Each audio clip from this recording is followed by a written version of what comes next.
Assalamualaikum warahmatullahi wabarakatuh. Nama saya Nike Trirana Pujiastin, NIM D1A019171 akan menyampaikan materi tentang distribusi frekuensi. Dasar teori dari distribusi frekuensi itu sendiri adalah data yang diperoleh dari suatu hasil sensus, pengamatan, sampel atau penelitian pada umumnya masih berupa data kasar yang belum tersusun secara rapi. Untuk menghadapi sejumlah besar data, seorang peneliti membagi data ke dalam kelas-kelas tertentu dan menghitung jumlah individu yang termasuk dalam tiap kelas tersebut. Suatu penyajian dalam bentuk tabel berisi data yang telah dikelompokkan ke dalam kelas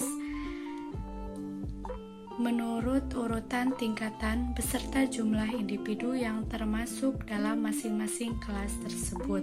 Tabel distribusi frekuensi. Sebelum tabel distribusi frekuensi disusun, terlebih dahulu dihitung jumlah kelas, interval kelas, dan batas kelas serta titik tengah dan interval kelas. Jumlah kelas adalah banyaknya kelas dalam distribusi frekuensi tersebut disebut jumlah kelas sebagai pedoman untuk menentukan jumlah kelas dan dapat menggunakan formula K sama dengan 1 ditambah 3,3 log N, K sebagai jumlah kelas dan N sebagai jumlah data. Interval kelas dan batas kelas. Interval kelas dan batas kelas mempunyai hubungan yang sangat erat. Hendaknya interval kelas disebut sama dengan menggunakan bilangan bulat atau positif. Tiap kelas mempunyai dua batas kelas, yaitu batas kelas atas dan batas kelas bawah.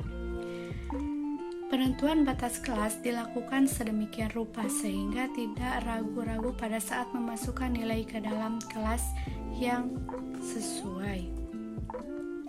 Titik tengah interval kelas. Titik tengah interval kelas adalah titik tengah yang ditentukan dengan cara merata-ratakan nilai kedua batas kelas. Penyajian grafik.